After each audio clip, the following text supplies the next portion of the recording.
के देखिए ठीक देखिए पकड़े लाइव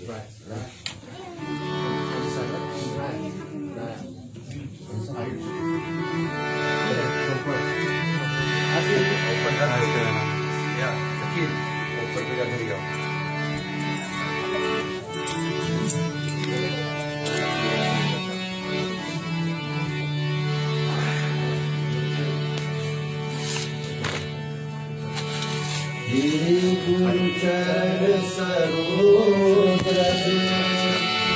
निज मन मुकुर सुधार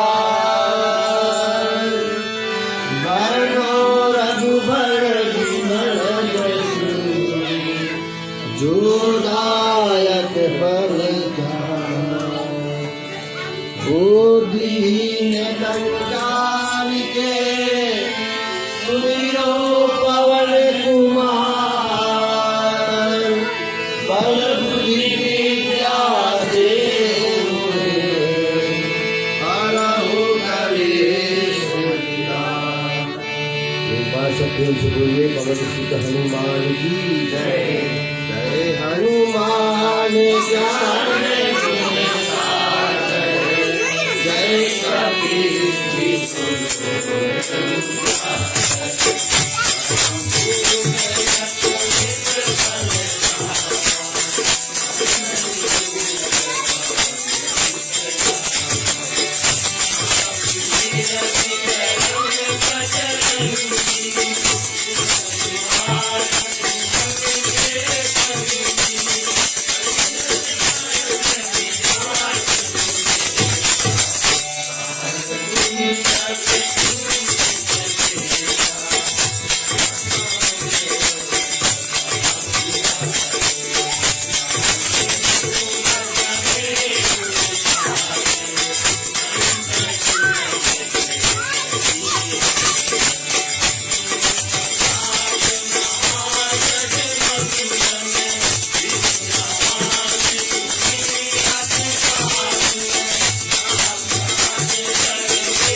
प्रेम से बोली अंजलि सुता महावीर भगवान की जय।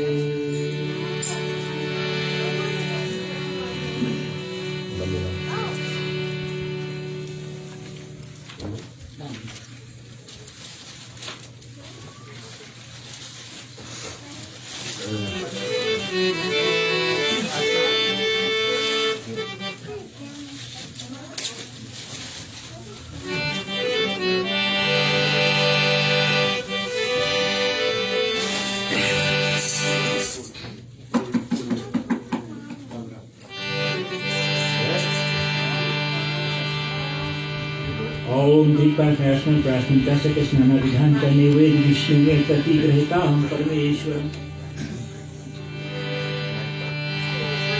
बंदो चरना कमल रघुनंदन बंदो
प्रभु सूर्य कारग की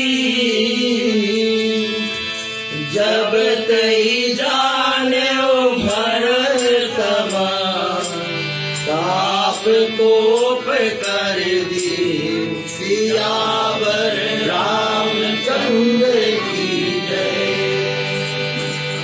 बोल श्यावर रामचंद्र की जय। प्रिय भक्तजन, शुक्ल पक्ष नवमी तिथि के इस शाम की बेला में आप सब अपने समय को निकाल करके और इस पुनित मंदिर में आकर के और भगवान की जो लीला है,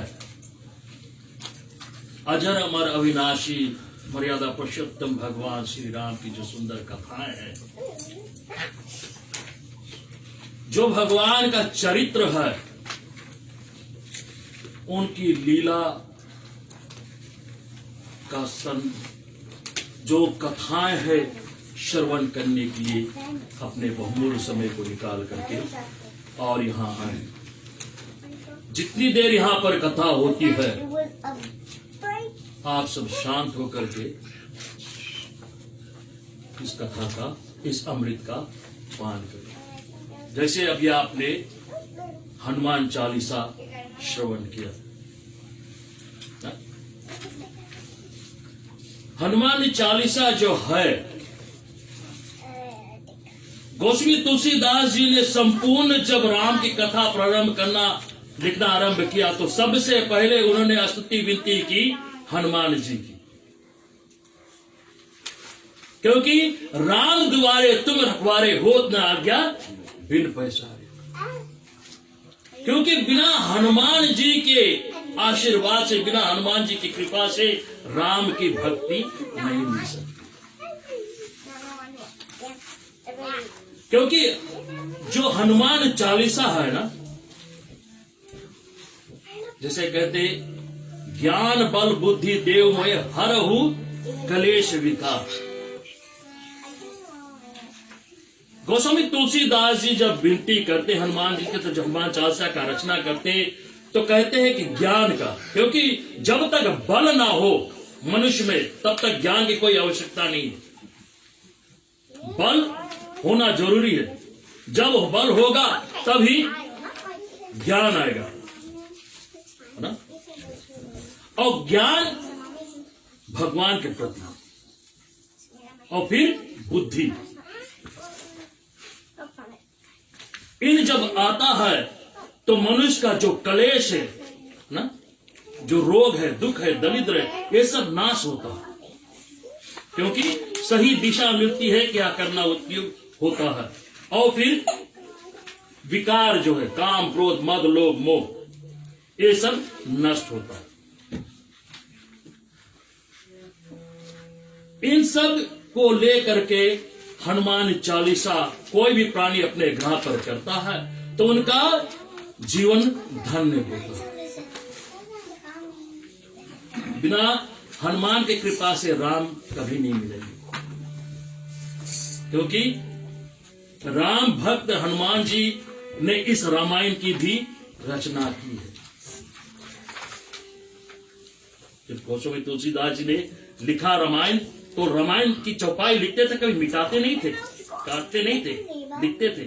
लेकिन एक बार ऐसा आया कि वो कुछ ऐसा लिख दिया जिसका आगे उसका कोई शब्द नहीं मिलता था, तो हनुमान जी की याद किया, हनुमान जी आकर के रात में उस चौपाई का पूरा किया। और फिर वही 11वें रुद्र कपि भगवान शंकर के, जो भगवान शंकर भगवान श्री रामचंद्र जी के अनन्य भक्त और संपूर्ण रामायण की रचना की है।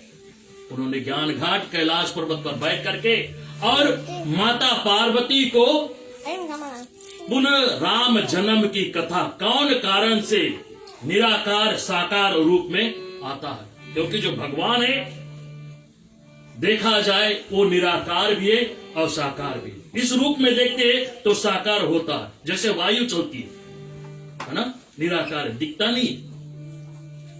जल जैसा उसका कोई आकार रूप नहीं है। इसीलिए भगवान की भक्ति श्रद्धा से लिया जाए तो साकार रूप बन करके और नरदेह धारण लीला करने राम रूप में आता है। यद वल्लभ मुनि भरद्वाज से प्रयागराज में पूछा, हे गुरुवर, मेरे ऊपर जो कृपा करते हो तो बिन पग चले सुने बिन काना, कर बिन करम करे विधि नाना, आनंद रहित सकल रस भोगी, बिन वाणी वक्ता बड़ा होगी, पार ब्रह्म सच्चिदानंद। जो भगवान किस कारण से और मनुष्य रूप धारण करते हैं, किस कारण से और लीला को रचने के लिए इस पृथ्वी पर आते हैं। कहते हैं कि विप्र धेन सुर संत हित, गौ की और धर्म की स्थापना करने के लिए, साधु संत की रक्षा करने के लिए इन कारण से भगवान आते। रावण के वध करने के लिए नहीं आते, उन सब की लीलाओं को लेकर के तो भगवान शंकर माता पार्वती को सुनाते हैं कि एक समय जय और विजय, जय और विजय भगवान विष्णु के वैकुंठ के द्वार पर, भगवान विष्णु के द्वार पर जय और विजय। जय और विजय कहाँ मिलते हैं? भगवान के धाम में, जहां जीत हमेशा और विजय हमेशा होता है, वो वैकुंठ धाम जय और विजय वास करते थे। तो भगवान की अपार शक्ति को देख करके इन्होंने मन में विचार किया कि हम भी इनके बराबर कभी ना कभी युद्ध करेंगे। तो भगवान की इच्छा पूरी करने के लिए, अपनी इच्छा पूरी करने के लिए इन्होंने संत कुमारों को भेजा और संत कुमार ने जाकर के उनके रास्ते को रोका। संत कुमार जाना चाहते थे भगवान के दर्शन करने के लिए, तो भगवान शयन किए थे, लेकिन द्वारपाल जय विजय ने उनकी राह रोक दिया। जब उनकी राह रोक दिया तो ये संत कुमार, सनक सनंदन सनातन और संत कुमार, जो 4 ब्राह्मण पुत्र है, इन्होंने श्राप दिया जय और विजय को कि जा करके तुम 7 जन्म ब्राह्मण का हो। बोले 7 जन्म ब्राह्मण का होगा तो बहुत लंबा खींचेगा, तथा 3 जन्म तुम असुर हो जाओ। तो वही जा करके 3 जन्म में पहला हरनायक्ष और हरणाकश्यप भगवान ब्रहा और नरसिंह रूप धनकर उसका वध किया। फिर जाकर के वही रावण कुंभकर्ण हुआ, भगवान नरदेह धारण राम बन करके उसका वध किया, और इन शिशुपाल और दंडवृक्ष को भगवान श्री कृष्ण का रूप धारण करके और वध किया। तो इसी तरह से भगवान एक अवतार का कारण ये हुआ। कई अनेक अवतार का कारण है। दूसरा अवतार का कारण है जलंधर। जलंधर उन्होंने बहुत अत्याचार किया, लेकिन उनका शक्ति जो था, उनका जो स्त्री इंद्रा, वो सतीत्व थी, वो बहुत ही सती थी। अपने शक्ति के अनुसार अपनी शक्ति उनके पति को पास जाता था और अत्याचार बहुत किया करता था। लेकिन दैत्यों का अत्याचार देख करके, जलंधर का अत्याचार देख करके और देवताओं पर हो रही अत्याचार को देख करके देवताओं ने ब्रह्मा के पास गए। ब्रह्मा भगवान शिव के पास, और शिव जी ब्रह्मा आदि सभी देवी देवता जाते हैं क्षीर सागर में, अब भगवान से विनती करते हैं। तो भगवान ने ऐसी लीला रची, ऐसी माया रची कि जलंधर का रूप धारण करके और जा करके कथा बहुत लंबी है लेकिन हम छोटे में बताते हैं ना। जा करके और उनके जो द्वार था वहां पर बैठ गए। तो जब बिंद्रा आती है, देखती है, तो अपने पति के पूछती है कि कैसा युद्ध हुआ।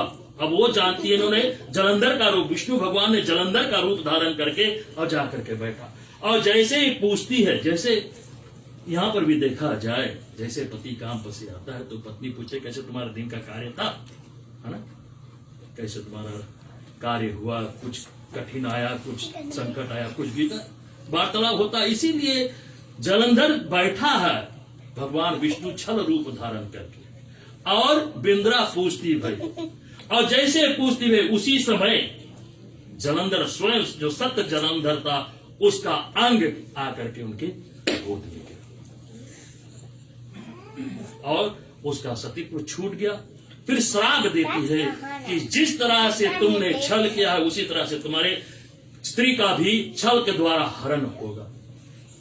और वही जलंधर जाकर के एक कल्प में रावण हुआ। और फिर तीसरी कथा जब बखान करते हैं तो सुनिए आगे सुंदर चौपाई।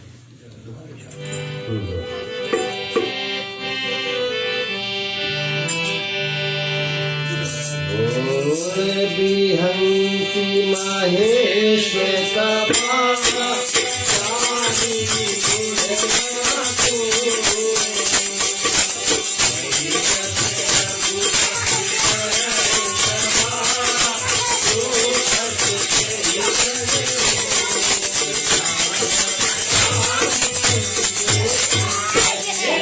क्या हुआ एक वक्त में नारद भगवान के अनन्य भक्त और ऋषियों में देवताओं के ऋषि, देव ऋषि नारद। तो क्या होता है,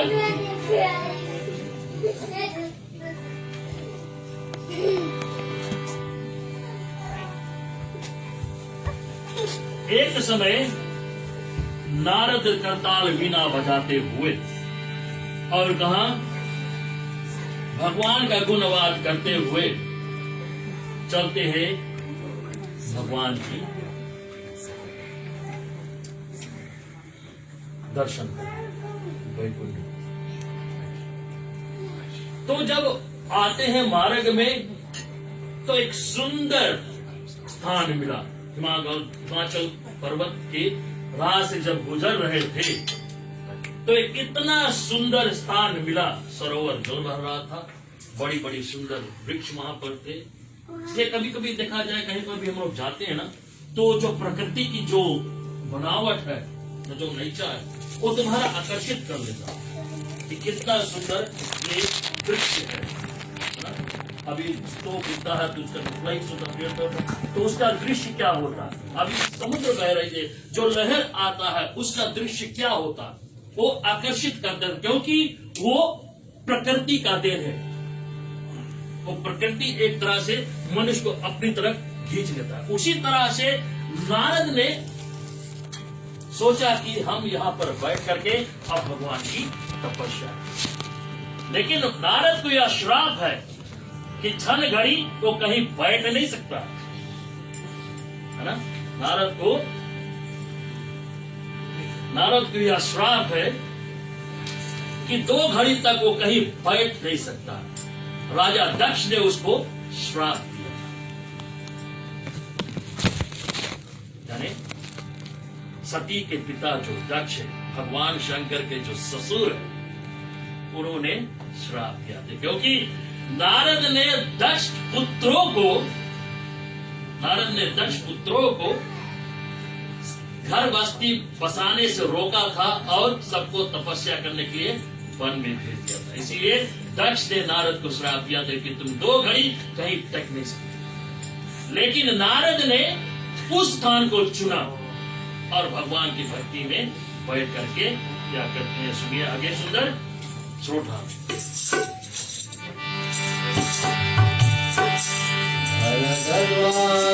सागर सुनो कहिए राम गुणगान।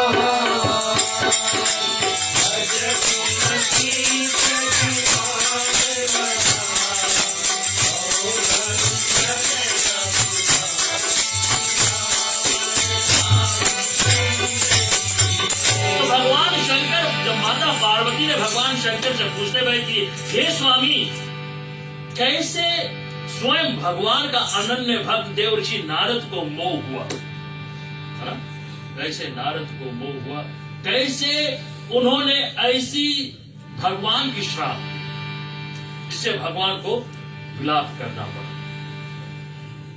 तो माता पार्वती का प्रश्न भगवान शंकर हृदय में धारण करके और उस दृश्य को संपूर्ण रूप से बखान करते कि नारद ने एक सुंदर स्थान हिमागिर के पास वहां पर बैठा, सुंदर शीतल मधुर सुगंध पवन बह रहा था और वहां पर बैठ करके और नारद जी ने भगवान का ध्यान लगाया। क्योंकि कभी कभी देखा जाए ना, कहते हैं कि एक घड़ी आधी घड़ी आधों में बुनियाद तुलसी संगत साधु के कटे कोटि अपराध। एक घड़ी कि 24 मिनट्स एक घड़ी हो, आधी कितना हुआ तो आधों में बुनियाद 6 मिनट, है ना? कोई भी भगवान का श्रद्धा से नाम ले तो उसका अनन्य पाप नष्ट होता है। तो फिर क्या होता है,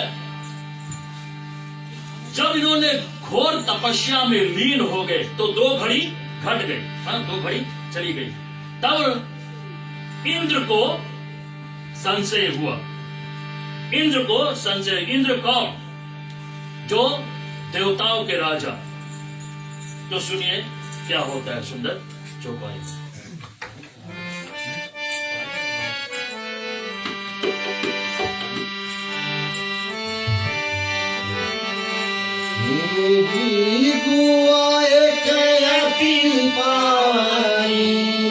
बही समीप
जय है वो जोर से बोलना बहुत ही आवश्यक है। क्योंकि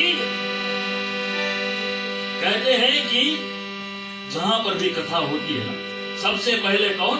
हनुमान जी आता है।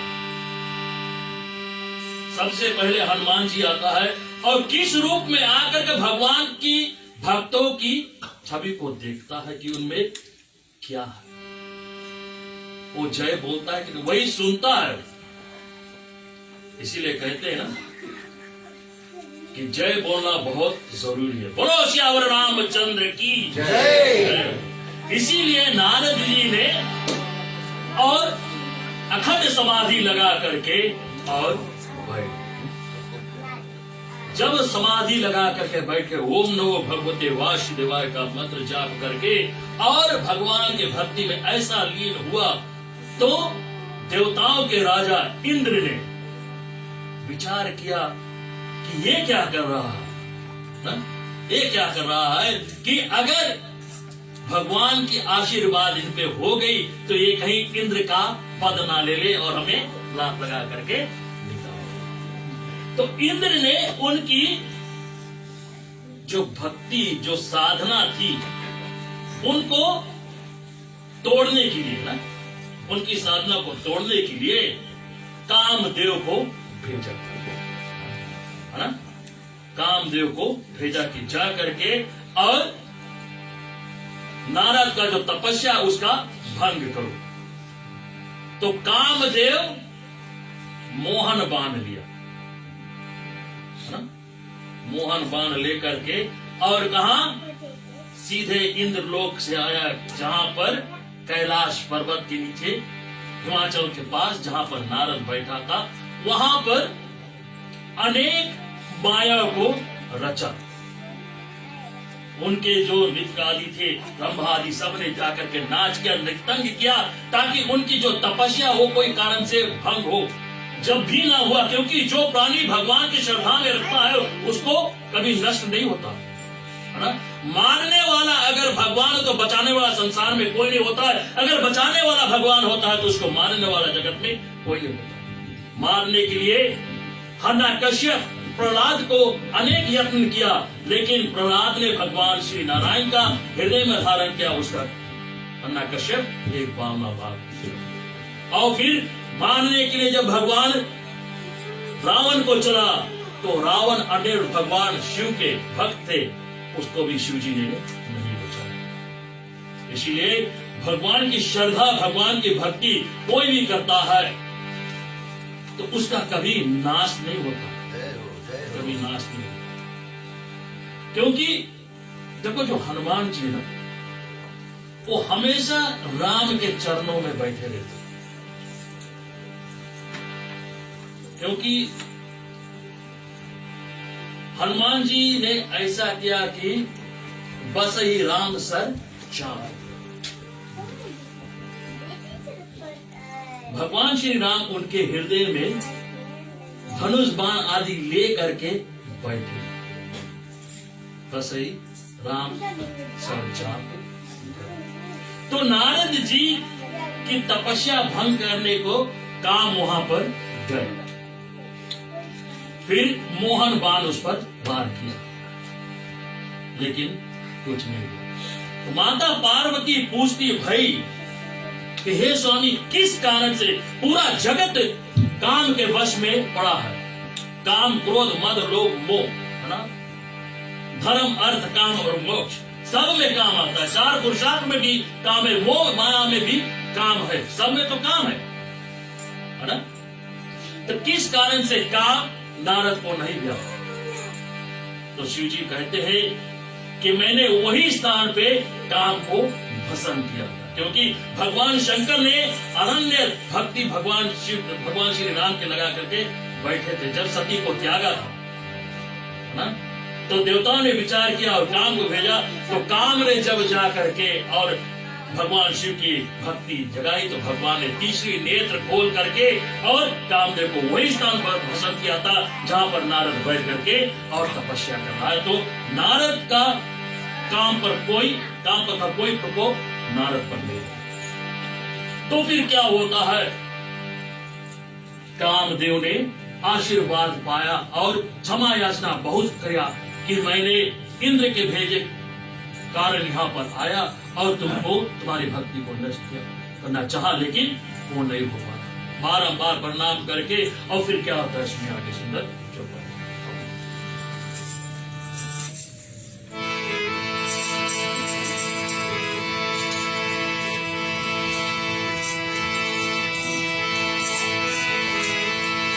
रहिया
बैठ करके और भक्ति घाट पर क्या देखो, रामायण में 4 घाट है ना, 4 वक्ता और 4 स्वयं श्रोता हुए।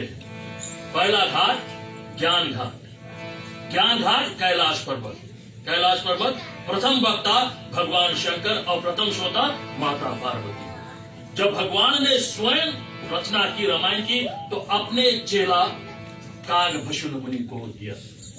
भक्ति घाट पर बैठ करके कागभूषण मुनि ने गरुड़ महाराज को इस संपूर्ण कथा का वार्तालाप कर नीलगिरी पर्वत, और फिर वही कथा को यज्ञवल्लभ मुनि भरद्वाज से प्रयागराज में और गोस्वामी तुलसीदास जी अपने संत मंडलियों के संग में बैठ करके काशी भारत में, और वही पुनीत कथा को हम सब यहाँ बैठ करके और इस सुंदर मंदिर में कथा श्रवण कर रहे हैं। तो काम का कोई जितना भी काम का छल था ना, सब रचा, लेकिन उसको बचाता कौन है?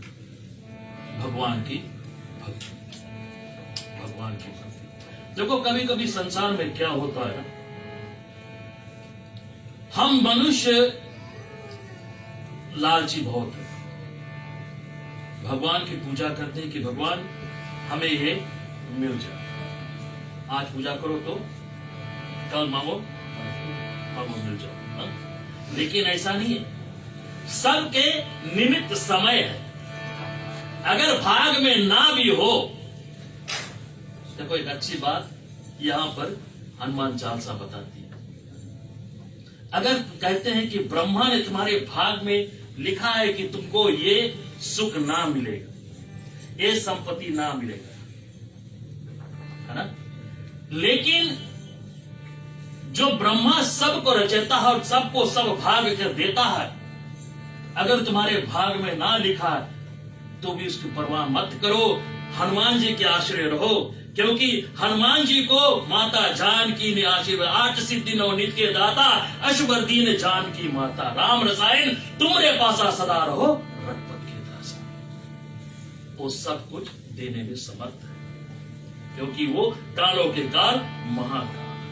और फिर भगवान शंकर पार्वती को आगे समझाते हैं कि जो अनेक माया भी रचते हैं, भगवान की भक्ति किस कारण से रुकता है? क्योंकि वो मायापति है। भगवान विष्णु मायापति है, और अंतरिक्ष शक्ति जो है, जो बाहरी शक्ति है, वो माया है, और स्वयं भगवान मायापति है। जैसा माया रचते वैसा हम करते। लेकिन नारद का जब कोई बाल ना बाका हुआ तो इनके मन में अब अहंकार हो गया कि मैंने काम को जीत लिया। जो काम भगवान शंकर के निंद्रा को, उनके समाधि को भंग किया, उस काम को मैंने जीत लिया। तो फिर क्या होता है, अब जब मनुष्य अहंकार में गुरूर होता है, घमंड के मारे जब आ जाता है, तो फिर क्या होता है? सुनिए आगे सुंदर चौपाई। ठीक भैया कथा हो यार नहीं समझ में बता ना पूछ लेना।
जब कामदेव जाता है और इंद्र के सभा में जाकर के और पूरा वृत्तांत बताता है कि मैंने इन सब माया को रचा लेकिन काम को मैंने नहीं जीत पाया, तो नारद की जीत हुई और इंद्र ने बहुत भारी भगवान विष्णु का विनती किया कि मैंने क्या अपराध कर दिया कि तुम्हारे भक्त को मैंने नाश करने के लिए, उनके भक्ति को नाश करने के लिए मैंने काम को भेजा।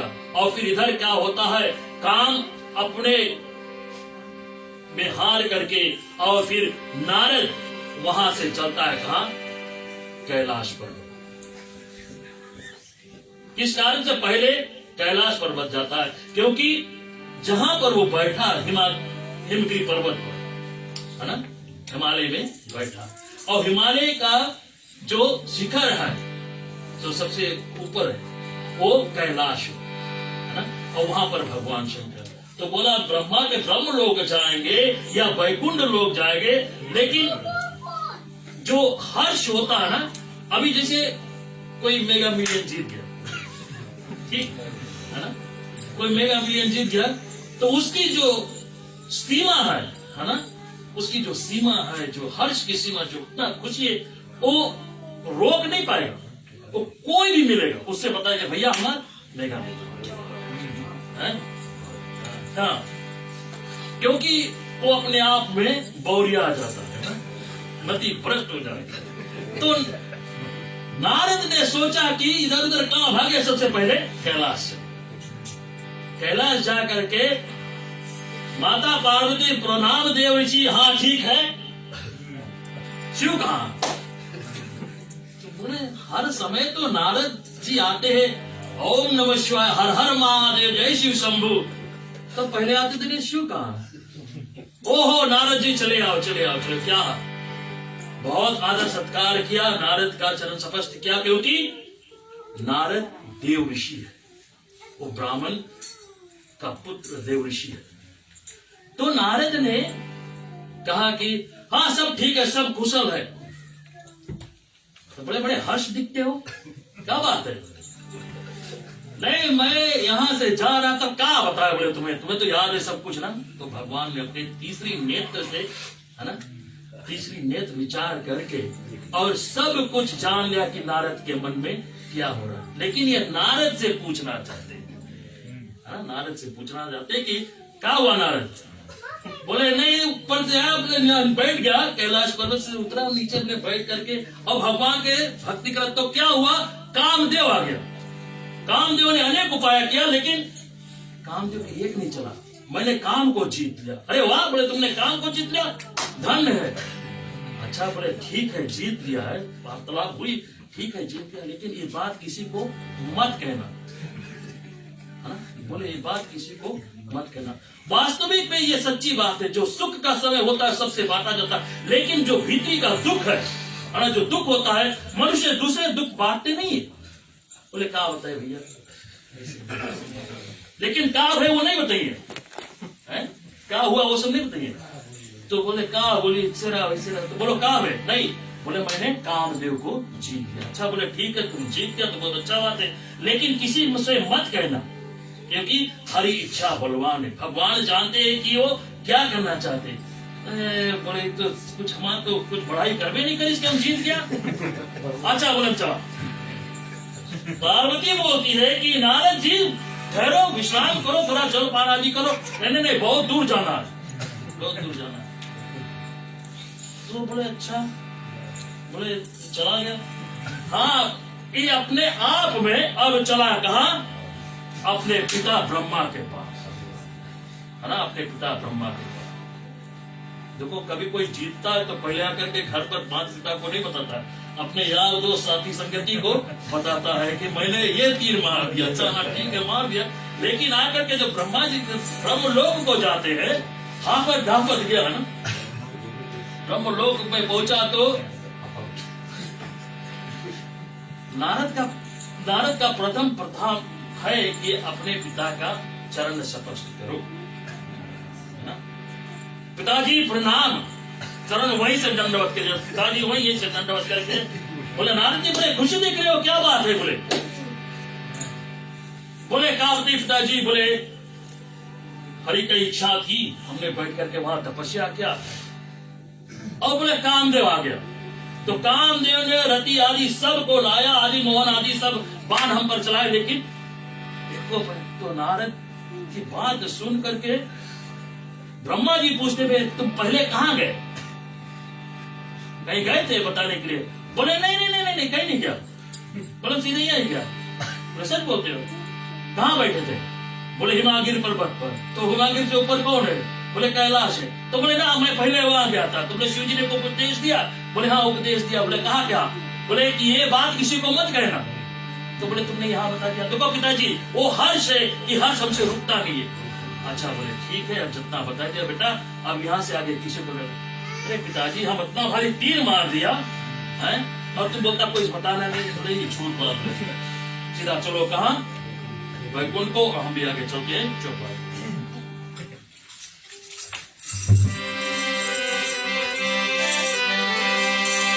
राम की चाहिए सोई होई करे अन्न का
हरि ने, और क्योंकि शिव जी के पास गया तो शिव जी ने उसको समझाया कि कोई उसमें हाँ में हाँ नहीं लगाया। और फिर ब्रह्मा के पास गया, ब्रह्मा भी उनको समझाया, फिर भी वो नहीं माना। और फिर बिना करतार हो जाते हरि गुण गाते हुए कहा क्षीर सागर, है ना। कहते हैं कि हरि व्यापक सर्व समाना, प्रेम से प्रगटे सब जग जाना, नहीं जग जाना। भगवान शिव कहते हैं कि क्षीर सागर जाने की कोई आवश्यकता नहीं है ना, कैलाश जाने की कोई आवश्यकता नहीं। भगवान हरि व्यापक सर्व जगह, प्रेम से भगवान का विनती करो, भगवान का आगमन करो, भगवान अवश्य वहां मिलेंगे। साकार रूप में, निराकार रूप में, कोई एक रूप में मिलेंगे। ना जाने किस भेद में नारायण मिल जाता। ठीक, तो नारद की सीमा नहीं थी, इन्होंने भगवान की स्तुति विनती नहीं की, करताल बिना बजाते चले कहां क्षीर सागर। क्योंकि नारद क्या वरदान है कि वो हर एक स्थान में, चाहे वो वैकुंठ हो, कैलाश हो, ब्रह्मलोक हो, मृतलोक हो, पताल लोक हो, सर्पलोक हो, कोई एक लोक हो, नारद जी सब स्थान पर जा सकते। देखो लंका में असुरों का वास था, लेकिन वहां पर नारद जाते हैं, रावण को समझाते हैं, रावण जाकर के, क्योंकि रावण के एक नाता से आजा लगे, तो जाकर के समझाते। और फिर एक करताल वीणा बजाते हुए और क्षीर सागर में जाकर के नारायण नारायण करते हुए, तो लक्ष्मी ने देखा कि नारायण के भक्त नारद जी आए और नाम किया, क्या मंगल कुशल मंगल सब पूछा। बोले वो तो सब ठीक है, स्वामी कहाँ है, हमारे स्वामी नारायण कहाँ है। तो उसी समय नारायण जी प्रकट हुए, भगवान विष्णु प्रकट हुए। कहो हाल क्या है नारद, बहुत दिन बाद दर्शन दिए। बोले कहा बताइए। बोले इधर मृत्युलोक में, स्वर्गलोक में सब स्थान पर वास करते थे, लेकिन अब यहाँ पर आए हैं। तो भगवान विष्णु ने उसका चरण स्पर्श किया, ऊंचे आसन पर बैठाए, कहो हाल क्या है। तो नारद जी ने सब वृत्तांत बताया कि मैंने काम को अपने शक्ति से जीत लिया। तो भगवान की इच्छा बलवान, तो रमापति भगवान विष्णु ने जाना कि नारद के मन में अहंकार का बीज जम गया। उस बीज को, क्योंकि जो भक्त होता है उनको भगवान में भक्ति होना आवश्यक है। अगर कोई अहंकार, अभिमान, गुरूर, कोई पाप भी आ जाता है तो भगवान उस पाप, उस द्वेष को दूर कर देते हैं। जैसे नारद के मन में अहंकार, अभिमान और द्वेष आ गया, उसको दूर करने के लिए भगवान ने ऐसा सुंदर लीला रची। अब कैसी लीला रचते हैं?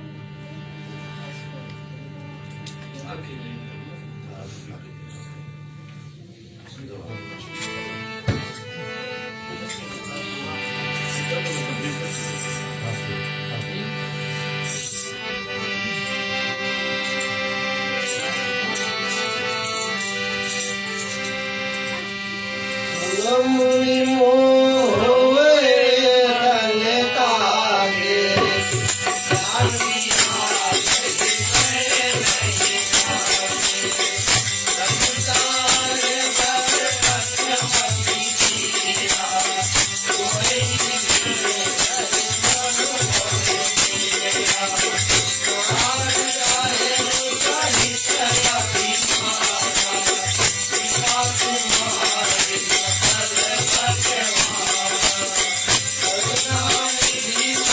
Thank you.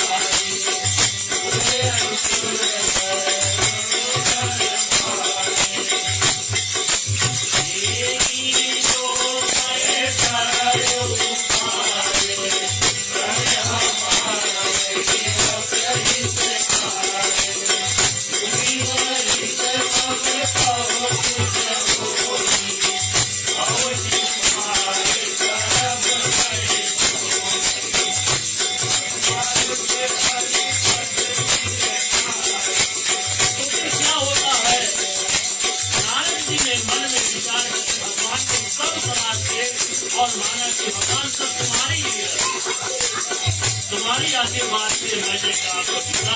तो भगवान ने जाना कि अब इस हृदय में एक अंकुर यानी अहंकार का अंकुर इसको उठाना बहुत, क्योंकि वो नहीं चाहते, भगवान नहीं चाहते अपने भक्तों को कभी भी राह से भटके, वो हमेशा अपने हाथों में। तो क्या होता है, भगवान ने ऐसी लीला रखी जिस मार्ग से नारद बाबू नहीं, भगवान ने बहुत उपाय किया कि नारद जी उस दिन वैकुंठ में ठहरो, लेकिन नारद बोले नहीं, अभी बहुत कुछ काम करना है। काम क्या करना है, अरोज परोज सब में जाकर बताना है कि मैंने काम को जीता है। और फिर जिस राह से नारद जी आ रहे थे तो भगवान ने सुंदर सा वहां पर नगर का निर्माण, ऐसा सुंदर विशाल नगर निर्माण किया जिसका वर्णन हो नहीं सकता, वैकुंठ से भी सुंदर। किस कारण वैकुंठ से भी सुंदर, क्योंकि जो माया है वो भगवान से भी सुंदर, क्योंकि उसका वो आत्मिक स्वरूप है। और वैकुंठ का स्वरूप क्या इतना सुंदर कि मनुष्य देख करके भी उसे मोहित हो जाए। जिनके राजा शैलजी हुए, सुंदर सुंदर महल आदि बनाए और नारद जी उसी रात हुए अनेक अनेक सुंदर सुंदर नारियों को काम आदि वहां पर वास किए। क्षण में भगवान को निकल सकता, तो सुंदर सुंदर वहां पर नारियों का स्नान किया। और वही स्थान से नारद जी जा रहे थे तो नारद जी विचार की कि हम जिस राह से जा रहे थे तो यहाँ पर भी कुछ नहीं है ना, ये कैसे हो सकता है, नहीं बोले हम तो भी काम की चीज आया है, हमारा मसीह नहीं है और बहुत कुछ करता है। लेकिन क्या होता है, जब नारद जी आते हैं तो देखते हैं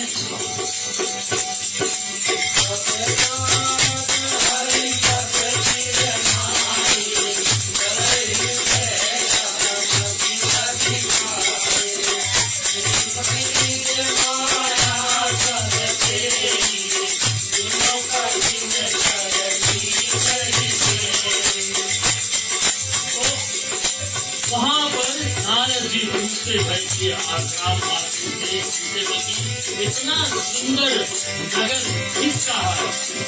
रामवासु ने कहा कि यहाँ के राजा शैलनिधि है और उनकी जो कन्या है विश्व मोहिनी, उनका विवाह होने वाला है। तो विश्व मोहिनी का यहाँ पर विवाह होने वाला, तो नारद जी सोचा कि सब घड़ी हम भी यहाँ पर रुक ले और देखे कि काम हो रहा है।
भक्तजन, तो नारद ने जब उस नगर में प्रवेश किया तो सबने प्रणाम किया कि देव ऋषि जान करके प्रणाम किया। तो पूछते पूछते नारद कहाँ पहुंचे, शैलनिधि के आश्रम में, उनके महल में पहुंचे।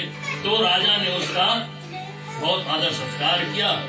और क्या होता है, जिस दिन से कैलाश पर्वत से छूटे तो भगवान ने अपने दो गण को संग में भेज दिया कि आंखों देखा हाल बताते रहना, लाइव पुरस्कार क्या हो नारद। लेकिन ब्रह्मा जी नहीं भेजे, क्योंकि अपने पुत्र का अपमान कोई नहीं चाहता है ना। और यहाँ तो विष्णु भगवान ने ऐसी माया रची। तो नारद जी ने जा करके और शैलनिधि राजा के पास पहुंचा। राजा ने उसका प्रणाम आदि सत्कार किया और पत्नी समेत आकर के और पूरा वृत्तांत बताया कि हमारी कन्या का विवाह है और क्यों ना आप ऐसे करो, उनके हस्त रेखा देखो, है ना। उनके हस्त रेखा तो देखो, अभी क्या होता है, अभी कुंडली जोड़ा जाता है ना, लगन तिथि आदि जोड़ा जाता है। तो ये नारद जी ने जैसे ही विश्व मोहिनी कन्या जब आई, ये अपने सुदबुद्ध हो गए। इतने अपार सुंदरी विश्व मोहिनी, जो संपूर्ण जगत को मोहने वाली मोहिनी, इस जिसका नाम विश्व मोहिनी, इतना अपार सुंदरता को देख करके नारद अपने सुदबुद्ध को भूल गए, है ना। और जैसे ही हस्त रेखा देखते हुए बखान करते हैं कि इनका जो पति होगा बहुत ही कुछ कोटि का, वो सब वृत्तांत भगवान विष्णु का बताते। लेकिन नारद जी मन ही मन सोचते हैं कि अगर मैं इस कन्या से विवाह कर लूं तो हमारा जीवन धन्य हो जाएगा, इस कन्या से मैं विवाह कर लूं तो हमारा जीवन धन्य हो जाएगा। तो बोले क्या है, इतना सुंदर स्त्री किसको प्राप्त होगा। तो खाली विष्णु भगवान को मिले, विष्णु भगवान तो चीर सागर में अभी मुश्किल मिल गया, सेरेमनी तो भी ही है ना, सेरेमनी तो भी ही है। कितना देर लगे विष्णु भगवान के यहाँ से, सबने हम इनसे विवाह कर देंगे। बोले कैसे। नारद मन में विचार करते, देखो जब जब हानि होने को है, जब जब घटना दुर्घटना होने को, तब तब कुछ न कुछ संकेत हर एक प्राणी को मिलता है कि अब ये घटना होने वाला है, अच्छा होने वाला है तो भी एक घटना, तो भी एक संकोच मिलता है, दुर्घटना होने वाला है तो भी एक संकेत मिलता है। हर एक प्राणी को चेत अचेत करता है कि ये होने वाला है। लेकिन नारद जी ने विचार किया कि अब कहाँ भगवान विष्णु को हम याद करें, यही बैठ करके उनसे विनती करें कि हे भगवान। विनती किया तो भगवान विष्णु प्रकट हुए। बोले क्या है नारद। बोले भगवान हमें हरि का रूप दे, है ना। देखो बहुत गौर से सुनना इस बात। भगवान से उन्होंने हरि का रूप मांगा, और हरि का अर्थ है बानर, है ना। हरि का अर्थ है बानर। भगवान ने हरि बानर का रूप दिया, लेकिन नारद मांगा हरि का रूप, भगवान का रूप मांगा। भगवान ने उसको नारद दिया। इसीलिए कहते हैं ना, a word can change the world, है ना। जो कुछ भी बोलना अचानक विचार करके तब बोलना जरूरी है। तो नारद जी ने जब मांगा हरि का स्वरूप, तो भगवान ने व्योमस्तु करके अंतर्धाम हो गए। अंतर्धाम का हो गए, जाकर के जहां पर सभा राजाओं की सभा बनी थी वहां पर जाकर के बैठ गए, और उनके पीछे भगवान शंकर की आपको देखा हाथ दुकान लाइव ब्रॉडकास्ट के लिए बैठ गए। तो यहाँ पर अब माया रची गई। तो जब कन्या आती है वरमाला लेकर के, उनकी सुंदरता को देख करके जितने राजा आदि वहां पर बैठे थे सब खड़े हो गए, क्योंकि उनमें आभास प्रकाश था, क्योंकि भगवान की माया है ना, आभास शक्ति उनमें थी। तो सब खड़े हो गए, और नारद जी ने क्या किया, कुपित बालन का रूप धारण करके भगवान ने उसका वैसा रूप बनाया और एक कोने में बैठ गए। जहां पर बैठे थे भगवान शंकर के जो दो गण थे, भगवान विष्णु के लग से उठ करके जाकर के उनके बगल में बैठे, क्योंकि देखना चाहते ना। तो गांव परवान में भी वैसा होता है, गांव में भी ऐसा होता है कि कोई काना फुसली करने वाले लोग होते हैं ना, तमाशा देखने वाले लोग। तो नारद जब ऐसी कन्या माला लेकर आती है, तो नारद क्या करता है, सब राजा को देखती है कन्या, तो नारद भी इस कोना में उछल उछल करके आकर्षित करता है कि मैं यहां हूं, कि मैं यहां हूं। फिर भी कन्या उधर आकर्षित नहीं होती है। नारद जी बारंबार खड़े होते उछलते हैं, तो ये जो दो गण बैठे थे, कन्या उधर बर नहीं डालेगी, कन्या बर इसको डालेगी। देखो कितना सुंदर रूप बना करके बैठा है। अब नारद जैसा ही सुनता मन ही मन वो आनंद पाता है, लेकिन नहीं जानते हैं कि उसका जो रूप है क्या है। और जितने वहां पर राजा आदि थे, सब नारद को ब्रह्म ऋषि देव ऋषि नारद जानते। कन्या को क्या दिखती है? कन्या को कुकुट बानर दिखती है। जितने वहां पर थे सबको देव ऋषि दिखता है, 3 रूप वहां पर। और नारद को स्वयं भगवान विष्णु दिखता है। तो जैसे ही ये उछलता है, कूदता है नारद जी की कोई तरह से आकर्षित हो और कन्या हमारे पास जाए, दूसरे के ऊपर ना डाले। तो जैसे ही कन्या उस ओर ताकी, देखी, तुरंत जो माला लिए थी, जय माला ली थी, वही पटक करके इतनी जोर से भागी कि देखो ये क्या तुमने रच दिया है पिताजी, इतने कपट बानर को यहाँ पर बैठा दिया है। तो नारद जी बहुत कैसे देखते हैं ना, मैंने तो हरि का रूप मांगा था, अब हरि का रूप उनमें है नहीं, हरि का अर्थ तो बानर हुआ, बानर का रूप है। तो बड़े ही क्रोधित हुए और कन्या दौड़ करके अपने माता के पास जाकर रोती है। और माता देखती है कि कहा बेटा कोई तो कुकुट बानर है नहीं, सब तो देव ऋषि देखते हैं, है ना। लेकिन जो 2 शिवगण थे, बहुत बुरा हुआ, इतना सुंदर वर, देखो कन्या कैसे छोड़ करके चली गई। तो कन्या फिर बताती कि जा करके तुम अपना मुख को दर्पण में देखो, है ना। एक कल्प बताता है कि जो शिवगण थे वो बताते थे, कल्प बताता है कि कन्या जा करके तुम अपना चेहरा को शीशा में देखो, कौन रूप तुम बना करके यहाँ पर इतने सुंदर सुंदर राजा महाराजा यहाँ बैठे और तुम्हें कूड़े बाहर की तरह यहाँ पर दांत गिराए बाहर भके लेकर के यहाँ बैठे, तुम्हारा शादी के बाद कितना से महाराज बनेगा, नहीं, जा करके देखो। तो नारद जी बड़े ही क्रोधित हुए, बहुत ही गुस्से हुए, और जा करके जब अपने चेहरे को देखते हैं तो जो 2 शिवगण थे वो जोर से हंसने लगे, जो जोर से हंसने। तो नारद ने उनको श्राप दिया कि जो कारण तुमने यहाँ तो देख करके हंसा है, जाओ तुम लोग राक्षस हो जाइयो, और यही कारण के कारण तुम्हारा जीवन करता हो। तो हनुमान जी जा करके और लंका का तरफदार करते न करता। लेकिन नारद जी जब जा करके देखते तो बहुत ही क्रोधित होते हैं और श्राप देते हैं इसको, भगवान विष्णु, कि तुमने जो हमारे साथ ऐसा छल रूप धारण किया है, इसी तरह से तुम्हारा छल के कारण तुम्हारा स्त्री का हरण होगा, राइट। और जो बानर का रूप तुमने हमको दिया है, बानर के द्वारा तुम्हारा संयोग हो गया। इतना कह करके और क्या होता है, चंद घड़ी वहां से माया हट जाती और नारद जी बहुत क्रोधित होते, बहुत क्रोधित, जाऊंगा मारद में, अगर कहीं भी भगवान विष्णु उसको मारूंगा, डांटूंगा, ऐसा सोचते कि आज उन्होंने हमारे साथ कैसा हंसी किया।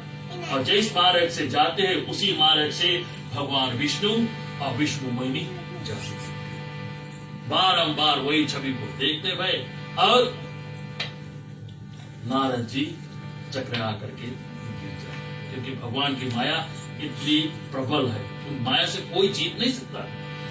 और इस कारण था, हे पार्वती, रामचंद्र का अवतार का तीसरा कारण की किस कारण से नारद जी ने श्राप दिया था। ठीक है, समझ में आया? किसी को कोई संशय हो तो पूछ लो। नहीं नहीं है ना? ठीक है भैया। धन्यवाद हमारे बड़े भाई, धन्यवाद प्रणीत जी को, धन्यवाद सभी को। भैया नीत को हम देख रहे, भैया नीत भी आया है, आपको हम आदर सम्मान करते हैं। आप आज के राम कथा में आप सभी को हम आदर सम्मान करते, आपने समय को निकाल कर आज आए हैं। मंडली की ओर से हम हाथ जोड़कर आपको बहुत बहुत धन्यवाद देते हैं कि आप सभी ने आए। धन्यवाद तो गृह मालिक को है कि आपने जो ऐसा ठाना है कि सबको सत्संग के अवसर प्रदान हुआ है, क्योंकि जैसे भाई ने बहुत सुंदर रूप से कहा है कि राम कथा में जो जितना गोता लगाएगा उसका जीवन उतना धन्य होगा। और बड़ी सुंदर रूप से समय जानते हैं कि निकला चला गया, पर ऐसा समय बार बार नहीं आता है। और भाई जी ने बड़ी सुंदर रूप से आपको समझाए हैं और अवतार का कारण है। पुनः कल मंगलवार को हम यहाँ से कथा आगे ले चलेंगे और फिर प्रभु श्री रामचंद्र की सुंदर सा जन्म उत्सव वो हम मनाएंगे। चलते हैं, फूल बच्चा सब बांट दे और हम भगवान का शांति पाठ करेंगे। फिर वहां से हम कीर्तन इत्यादि सुनेंगे। बेटी भी आई है, आज कीर्तन सुनाएंगे। कल तो काम के कारण भागना पड़ा मुझे, आज सुंदर सुंदर हम कीर्तन जरूर सुनेंगे। एक बार सब खुश ही। जय श्री सीताराम। जय हो, जय हो। त्वमेव माता च पिता त्वमेव बन्धुश्च सखा त्वमेव विद्या द्रविणं त्वमेव सर्वं मम देव देव त्वमेव सर्वं मम देव देव त्वमेव सर्वं मम देव देव। ॐ अस्तु मा सद्गमय तमसो मा ज्योतिर्गमय मृत्युमामृतं गमय। ॐ शान्ति शान्ति शान्ति।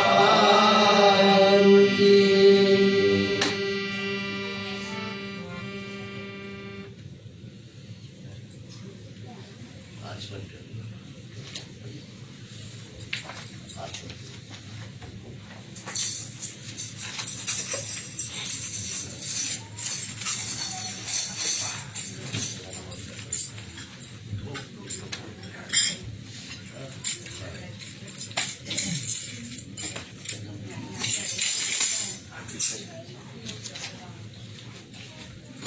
Yeah.